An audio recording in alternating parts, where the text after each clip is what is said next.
The wine on the table was his favorite. He didn't order it. She did.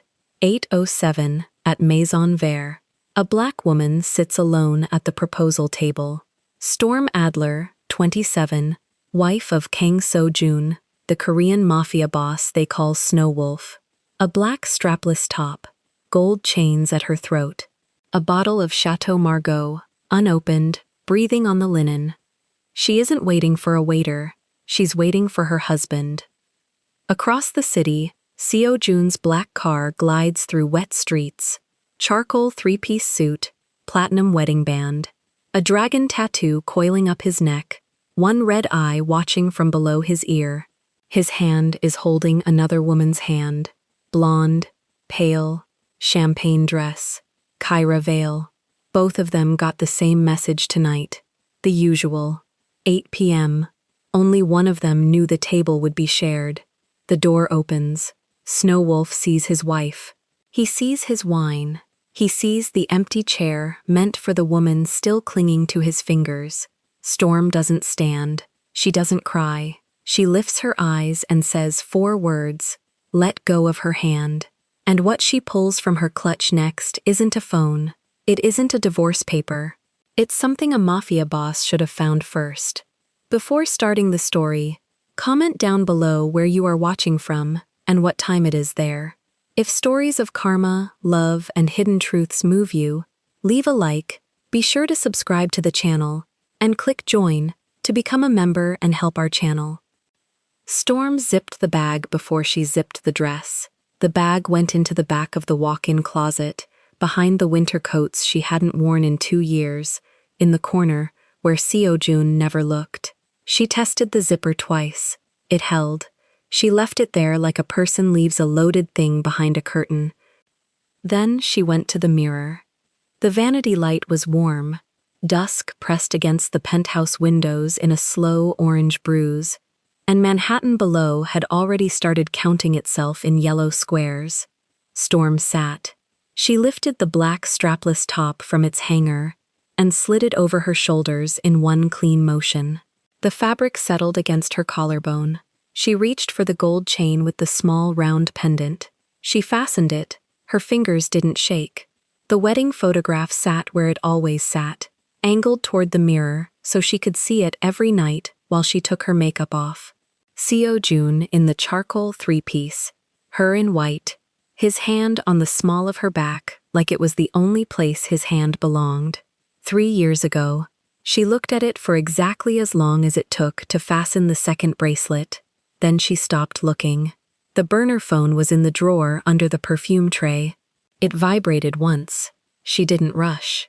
She finished the glossy pink nude on her lower lip, blotted, turned her head to check the wave of her hair, which fell mostly to the right, wide and defined, filling half the mirror. Then she opened the drawer. One line on the screen. The usual. 8 p.m. Storm read it twice. The way a person reads a receipt they already know the total of. She set the phone face down on the vanity. Her reflection didn't blink. She had been checking that phone for 6 weeks, since the night she'd found it inside Seo-jun's jacket pocket in the hall closet, tucked into the lining where a wife wasn't supposed to know to look. She had cloned the number. She had learned the sender's rhythm. Wednesdays, Fridays, always the same 3 words. Always the same table. Tonight was Wednesday. Storm stood. The strapless top left her shoulders bare, the illuminated collarbone, the small dark tattoo along it that Seo-jun used to trace with one fingertip after they made love. She looked at her own arms in the mirror. Fine, sculpted, a wife's arms, a wife who knew. The doorbell of the private elevator chimed. That was the driver, 4 floors down, waiting. She didn't take the driver. Storm crossed the bedroom, past the bed neither of them had slept in properly in 2 months, and picked up her clutch from the entry console. Keys, card, a photograph she had printed that afternoon on regular paper and folded twice. Nothing else. At the elevator she paused, looked back at the penthouse, the floor-to-ceiling windows, the marble, the low gold light.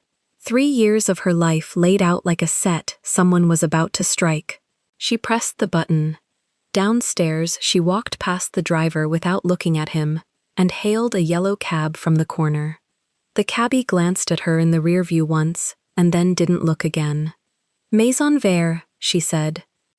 Maison Vert was Seo Jun's favorite restaurant in the city. Henri Laurent knew every one of Seo Jun's preferences by heart, from the temperature of the water to the angle of the napkin. Marco Bianchi, the young lead waiter, had served their anniversary dinner last year and remembered her by first name. They both loved her. They both loved him. Tonight, both of them were going to have a very difficult night. The cab stopped at 8:04. Storm paid in cash. She stepped out under the awning, and Henri saw her through the glass before she reached the door. His face performed the small light-up he saved for Kang wives. And then, half a second later, something behind his eyes tried to catch up and failed. He opened the door himself. "Madame Kang, we weren't. I know you weren't." Her voice was quiet, even. "I'd like the proposal table." The proposal table was the corner banquette by the west window. It was where Seo Jun had asked her to marry him. It was also, Storm had learned in the last 6 weeks, the table he now reserved twice a week for someone else. Henri's mouth opened and then chose not to open. "Right this way, madame." She walked past 3 tables that turned to watch her walk. She sat. She crossed her legs. The banquette leather was warm from no one. Marco arrived with the water. His hand was steady, but the steadiness had a price to it. He set the glass down and stayed a beat too long. "Something to start, Mrs. Kang?" "The Chateau Margaux." He blinked. "Yes. The 05? The one my husband keeps here." "Of course. Bring it unopened." Marco's face registered the request the way a man registers a small blade. He nodded once and left. Storm placed her clutch on the banquette beside her, unfolded her hands on the tablecloth. Her wedding ring caught the candle and threw a small planet of light onto the linen. She looked at it. She left it on. Across the city, in a townhouse on the Upper East Side, Kyra Vale was fastening the strap of a nude high heel. Her burner buzzed on the dresser. She reached for it without hurry, the way a woman reaches for something she has been reaching for on the same day, at the same hour, for months. One line on the screen. The usual, 8 p.m. Kyra smiled at herself in her own mirror, straightened the strand of pearls at her throat, picked up the small clutch. At Maison Vert, Marco set the sealed Chateau Margaux on Storm's table at 8:06. Storm didn't touch it. She watched the door. The door opened at 8:07. Seo Jun walked in first. Kyra was 2 steps behind, her hand inside his, the champagne dress catching the low light. Henri moved toward them with the small nod he saved for regulars. Seo Jun waved him off without looking. He was already scanning the room the way he scanned every room. Corners, exits, the man at the bar who wasn't drinking. Then he found the proposal table.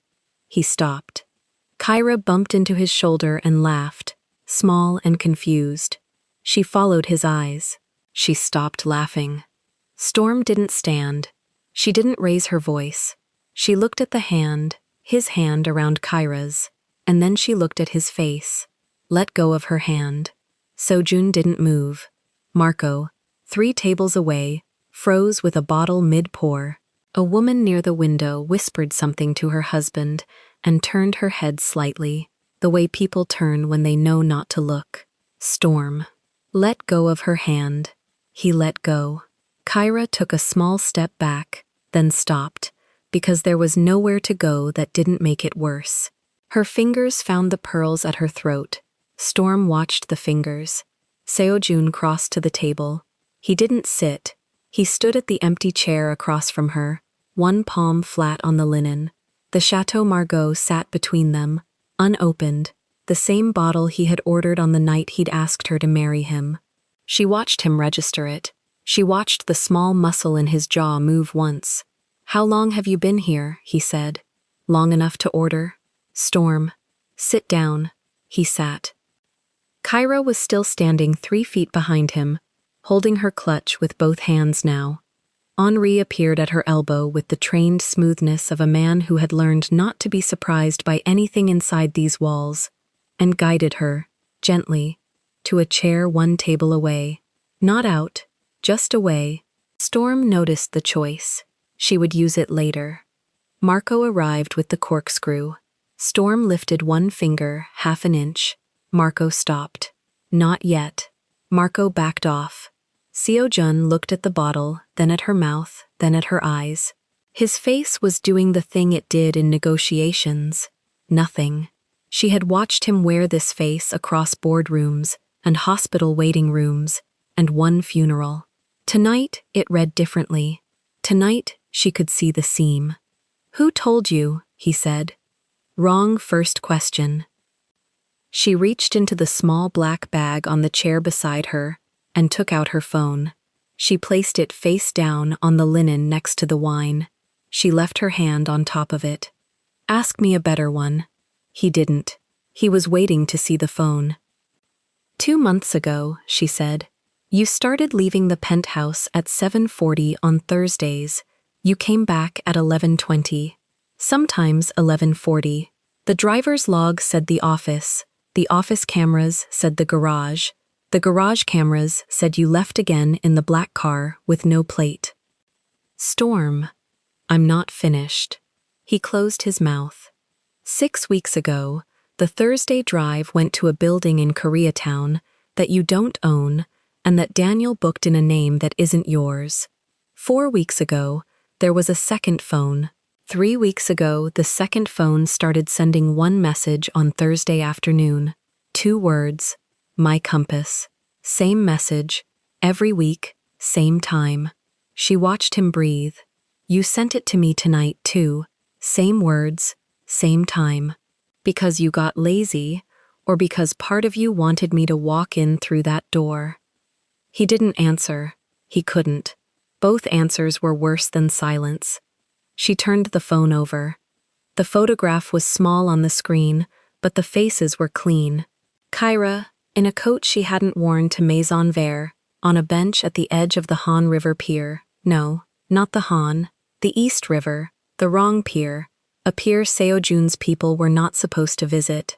Across from her on the bench was a man in a gray overcoat with a scar splitting his lower lip. Seo-jun stopped breathing. She swiped once. Second photo. Same bench 40 minutes later. Kyra handing the man a slim envelope. Third photo. The man handing her a smaller one back. "You know his face," Storm said. He knew the face. The Seo family had spent 11 months looking for the face. The face belonged to the second son of the Beck line, the sole faction his father had spent 30 years keeping out of New York. The face was the reason Seo-jun's morning meeting on Tuesday existed. Kyra, 1 table away, made a small sound. Not a word. A shape of a word that never became one. Her hand went to the pearls again. "She's not a mistress," Storm said. She said it to Seo-jun, but her eyes were on Kyra's hand. "She's a wire." Seo-jun looked at Kyra. Kyra looked at the floor. "How long?" he said. His voice had a crack in it now, small, the kind only a wife would hear. "Since before you met her," Storm said. "She didn't fall into your lap, she was placed there." He put both hands flat on the table, one on either side of the wine. "Storm, I'm not the one you owe the next sentence to." He didn't turn to Kyra. He looked at his own hands. He looked at the platinum ring on his left.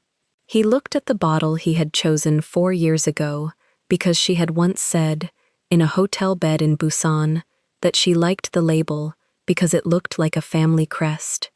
Marco was still holding the corkscrew. Storm slid her phone back into her bag.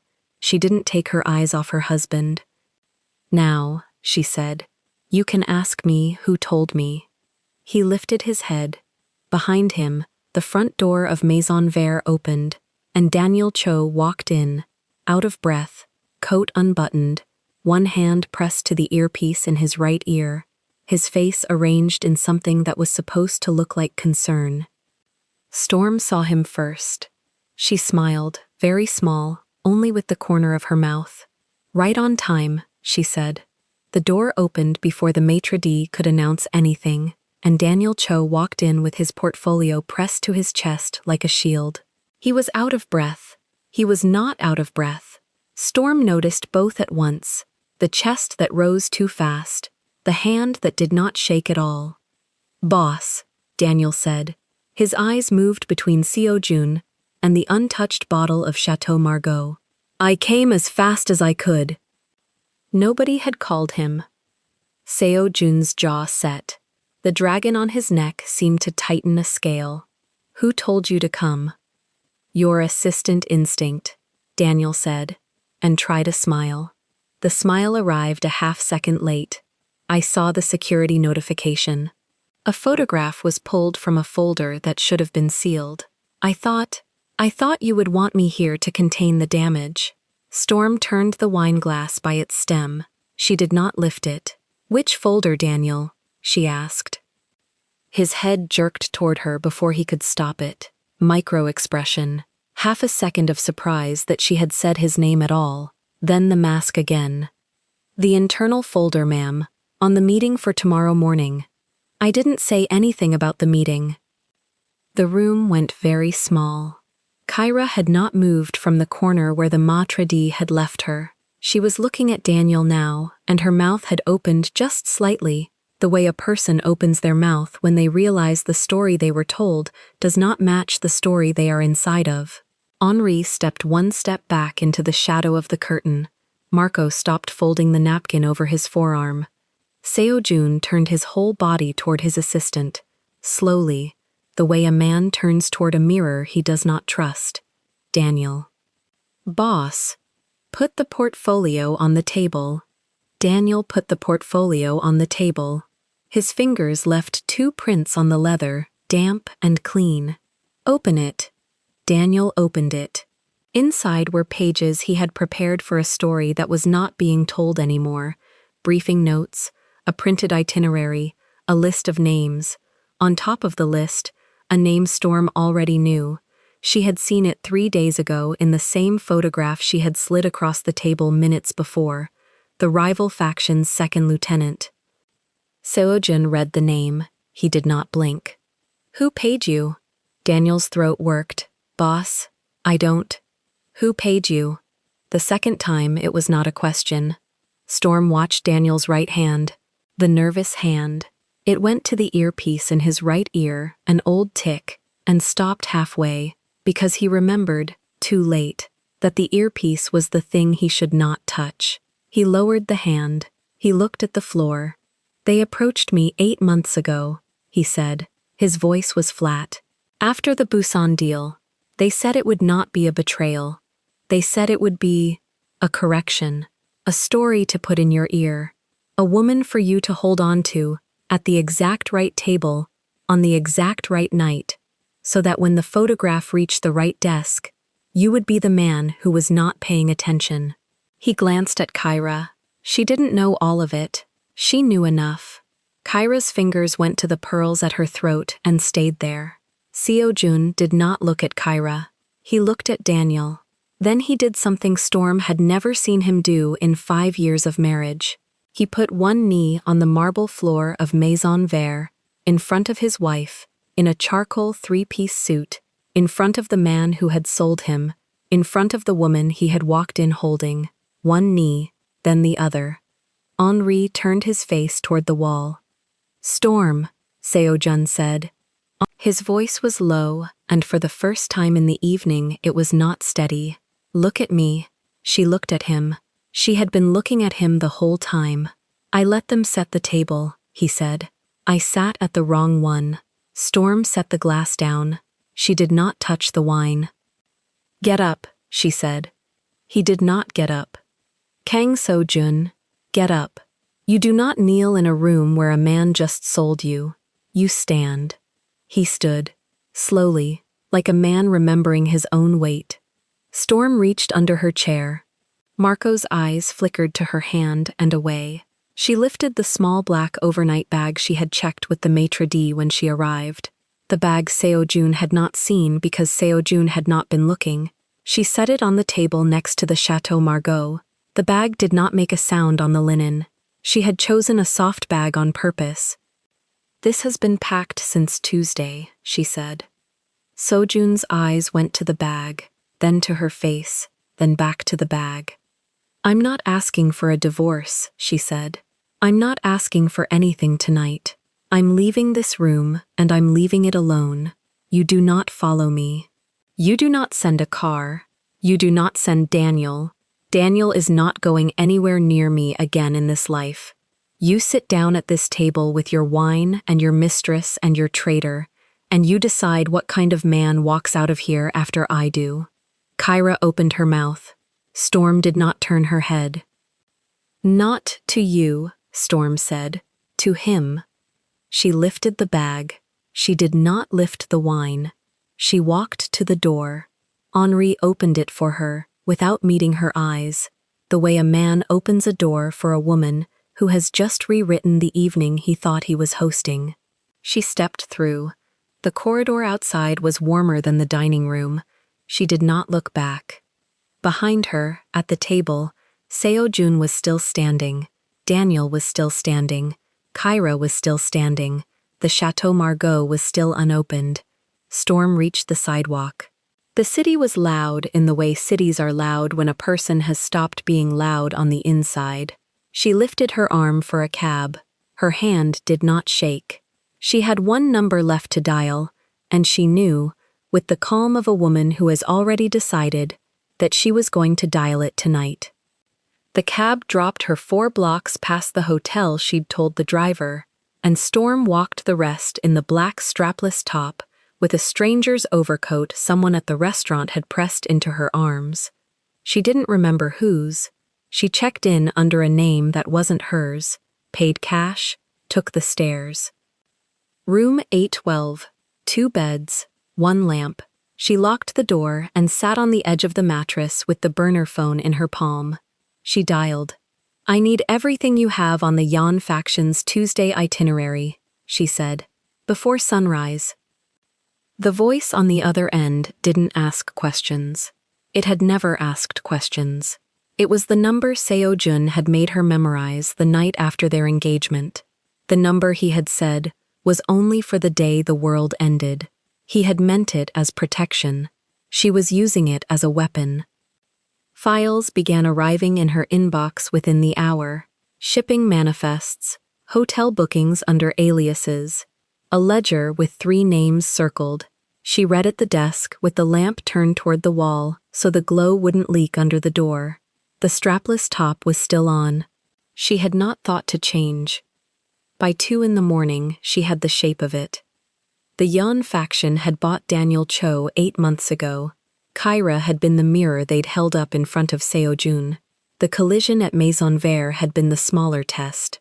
The real strike was scheduled for the next morning, at 7:15, in a private room of the Peninsula on 5th Avenue, where Seo-jun was meant to sign the security contract that would put every one of the family's night operations under a single vendor. That vendor belonged to the Yun. Seo-jun would have signed his own throat away with a fountain pen, and he would have signed it because his assistant told him it was the safe choice. Storm compiled it into a single folder: photographs, the ledger, Cho's bank movements. Kyra's meeting at the Bryant Park bench, time-stamped, the man across from her identified in a red circle. She wrote no explanation. She trusted the viewer at the other end. At 4:50 a.m., she sent it to Seo-jun's private line, 1 line beneath the attachment. "They set the scene, but you held her hand by choice." Then she closed the laptop and looked at her own hands and saw they were finally trembling. She let them. She had earned the trembling. Seo-jun read it at 4:52. His assistant was outside his study with coffee and the morning briefing folder.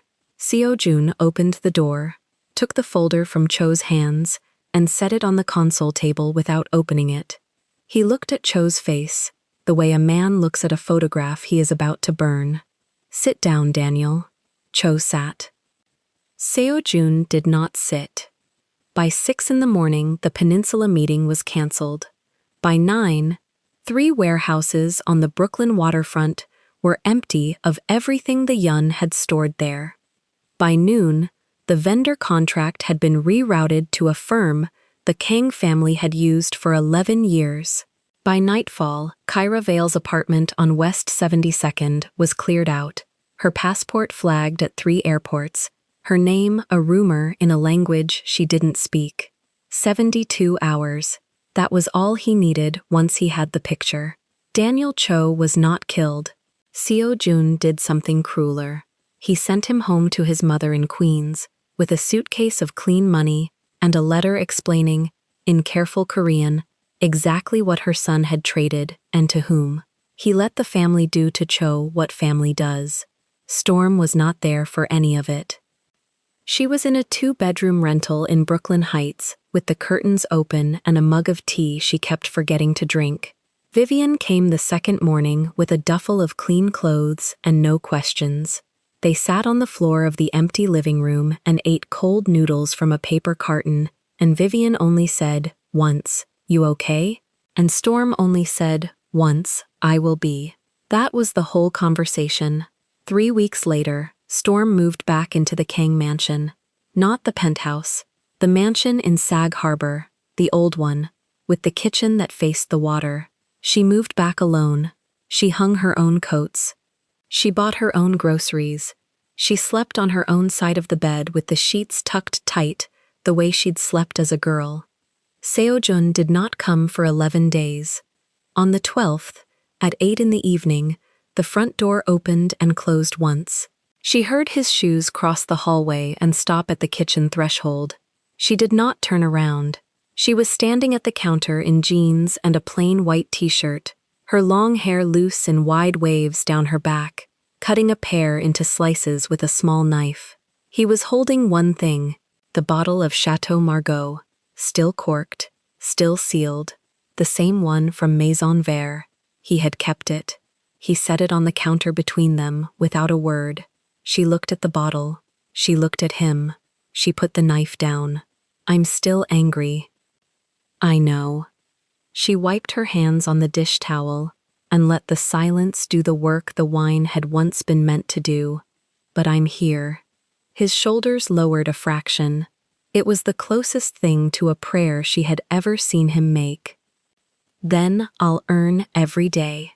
She reached across the counter and took his hand, not the one that had held Kyra's, the other one, the one that still had a chance.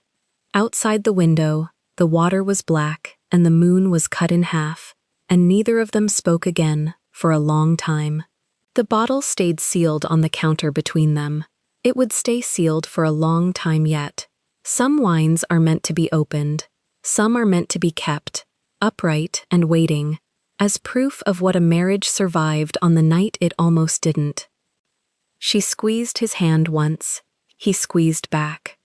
The kitchen light stayed on until morning. If you want to watch all the stories without any ads and also get access to bonus scenes, extended epilogues, and exclusive spicy chapters, head over to our Patreon.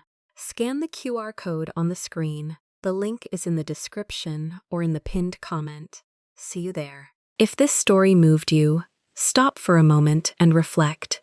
Have you ever set a table for someone who was already choosing to hold another hand?